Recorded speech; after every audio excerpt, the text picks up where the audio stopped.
Hallo und herzlich willkommen in meiner Kreativwerkstatt. Schön, dass du dabei bist. Ich bin Angela von der Stempelfamilie und ich habe es euch ja schon versprochen, ich möchte euch zeigen, wie ich mein Mini-Album Mehr Glück vom Jahr 2020 fertig bastle. Ich habe das schon mal angefangen, habe das schon mal gezeigt und heute zeige ich euch, wie ich das fertigstelle. Ich habe mir überlegt, ich mache mal eine Bindung, die ich noch nie gemacht habe. Und zwar ist das die Hidden Hinge Bindung. Die zeige ich euch gar nicht im Detail, die könnt ihr online bei verschiedenen Leuten euch angucken. So sieht sie fast fertig aus. Soweit bin ich schon mit meinem Album. Vielleicht erinnert ihr euch noch, ich habe letztes Jahr verschiedene Designerpapiere gezeigt, wie man die anfertigen kann mit Stempeltechniken. Das meiste ist schon auseinandergeschnitten. Ein bisschen verschnitten habe ich mich auch mal. Also da gibt es 3 Videos, die kannst du dir alle der Reihe nach anschauen, wie das entstanden ist. Außerdem arbeite ich mit schwarzem Farbkarton und ganz wichtig, die einzelnen Seiten sind aus Briefumschlägen. Jo, ich habe immer die gleichen Papiere verwendet gegenüber, weil ich dachte, das gibt ein bisschen Ruhe im Album. Es sollen ja dann noch Bilder drauf. Das wird dann in etwa so gemacht. Mal schauen, dass man immer noch schön Hintergrund sieht. Mit schwarz hinterlegt. Da bin ich noch nicht so ganz weit, wie ich das mache. Hier habe ich schon meine ganzen tollen Glücksmomente von 2020. Ja, wie mache ich das? Ich habe mir Briefumschläge genommen. Ich muss jetzt erstmal alles schön suchen wieder. In den Maßen sind die, Moment, 15,6 mal 11,4 cm. Das war mein Grundmaß, von dem bin ich dann eben auch ausgegangen, um die anderen Maße mir zu ermitteln. Wie habe ich das gemacht? Zeige ich dir zuerst die Seiten. Ich nehme diesen Umschlag, ich nehme meinen Papierschneider und ich schneide auf der einen Seite 2 mm ab. Und das gleiche mache ich ähnlich auf der anderen Seite. Da messe ich aber so, dass dann mein Briefumschlag abgeschnitten auf 15,6 cm ist. Und beziehungsweise 15, kleiner Moment, das sieht immer messen. Es wird. Genau. Also schneide ich ab, dann habe ich die Umschläge genauso groß wie die anderen. Das passt. Klebe jetzt den Umschlag zu. Ja, entweder lecke ich da dran rum oder ich nehme mein doppelseitiges Abreißklebeband, setze das mal hier so ein bisschen knapp auf. Hier drüben auch.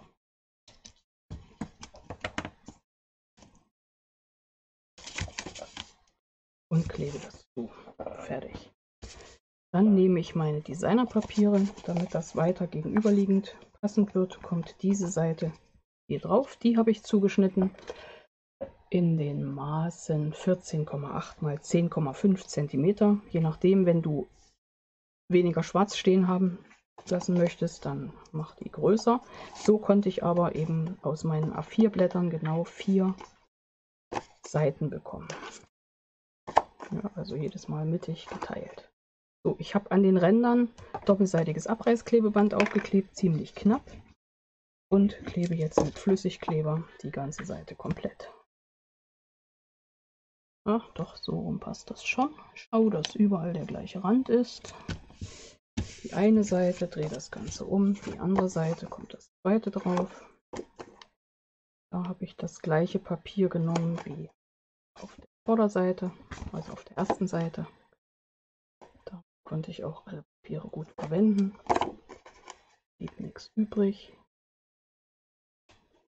Letztens doch schon gesagt, ich sollte mal die Pinzette wieder nehmen.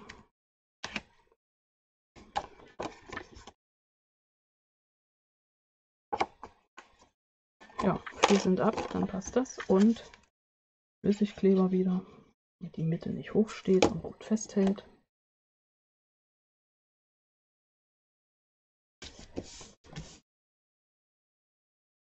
Klebt. Schöne ist ja, wenn man solche farbenfrohen Designerpapiere hat und gerade die selbstgemachten, da ist es ja nicht schlimm, wenn so ein Album wächst und man praktisch der Reihe nach immer wieder Bilder einklebt. Ja, bei dieser Bindung setzt man die Seiten auf so einen Steg, den habe ich schon mit doppelseitigem Abreißkleber vorbereitet. Ziehe jetzt die Schutzfolie ab, lege mir das so vor mich hin, dass ich gut alles sehen kann. Schwarz auf schwarz ist immer ein bisschen schwierig. Funktioniert aber. Die Seite, hier rum machen wir es. So machen wir es. Fädel ich jetzt hier drauf. Drücke sie ziemlich flach und dann nehme ich mir die vorhergehende Seite und drücke das hier hinten fest. Und schon ist das sauber aufgearbeitet. Letzte Seite klebt auch. Gut. Dieses Stück ist soweit fertig. Ich habe diesen Steg hier in der Mitte von dieser Bindung schmaler gemacht, als die Umschläge breit sind. Und zwar bin ich da auf 10,5 cm gegangen, damit ich das gut auffädeln kann. Und da das Ganze dann im Cover verschwindet, ist das auch von der Optik okay. So, nun zum Cover. Ich habe schon mal ein Video gemacht für ein Mini-Album, ein maritimes und eins zur Welt der Abenteurer. Und habe da gezeigt, wie man praktisch die Pappen, die kräftigen Papiere, die dicken Papiere mit Designerpapier bezieht, wie man diese Knicke anlegt, dass das gut zu falten geht. Habe das hier soweit mit der Pappe auch schon vorbereitet, habe dann aber gedacht, ich probiere mal was ganz anderes und habe mir Felder zugeschnitten in den Maßen. Moment, ich sagte erst die Maße von den Pappen. Ich habe genommen, passend zu meinen Umschlägen, dann eben vergrößert. 2 Pappen 16,2 x 12 cm und eine Pappe 7 x 12 cm hier für die Mitte. Habe die dann mit diesem, komme nicht auf den Begriff, kann ich aber auf meinem Blog schreiben, mit diesem Klebeband verbunden, was dann schön flexibel ist. Hätte ich mir aufschreiben müssen. Und habe für das Cover die Papiere zugeschnitten in den Maßen 11,5 x 15,7 cm und wenn man das hier hinten nicht schwarz haben möchte, 11,5 x 6,5 cm. Jo, und dann habe ich gefunden so ein Gewebeband, das kann man kleben, kann man googeln, kann man finden, und habe damit die Kanten komplett versäubert. Und habe dann dieses Feld hinten schon mal draufgeklebt und das würde ich vorne genauso machen. Auch hier gleiche Technik, den Rand komplett mit doppelseitigem Abreißklebeband ganz knapp schon mal klebt. Ziehe wieder die Schutzfolie ab, nehme meinen Klebstoff, trage ihn auf. Jetzt kommt gleich der gefährliche Moment, wo ich genau aufpassen muss, dass das Ganze richtig rumklebt. Ich habe mir gedacht, mehr Glück, du siehst, 2 Schreibweisen, könnte man auch lesen, mehr Glück, passt auch. Passt wunderbar für 2020. Und dann klebe ich das hier auf. Für die Rückseite nehme ich hier an dieser Stelle ein Stück schwarzen Farbkarton, wenn ich den finde. Hier ist er doch schon vorbereitet, auch schon die doppelseitiges Abreißklebeband drauf. Abziehen, Klebstoff in die Mitte, dass es nicht hoch steht. Gut aufklebt, jetzt sauber hier. Sauber versäubern ist ja auch ein schöner Text, also sauber versäubern. Gut aufkleben. Wunderprima. Es gäbe auch die Möglichkeit der Fadenbindung. Wie gesagt, die habe ich in einem anderen Video erklärt zu diesem maritimen Mini-Album. Kannst du dir angucken, ist auch eine feine Sache. Aber bei Briefumschlägen war für mich dieses dran. So, jetzt nehmen wir dieses Teil. Wie gesagt, das ist nur eine Sache, die gibt es an anderer Stelle nochmal erklärt. Ich nehme diesen ganzen Block mit den Seiten, ziehe meine ganzen Klebestreifen ab. Ich zeige dir das jetzt hier nur grob. Setze das dann hier exakt rein, mittig, und das mache ich nachher, wenn ich wieder alleine bin. Ohne Kamera, weil da muss ich ein bisschen tüfteln, so genau sehe ich das nicht, das kennt man ja schon.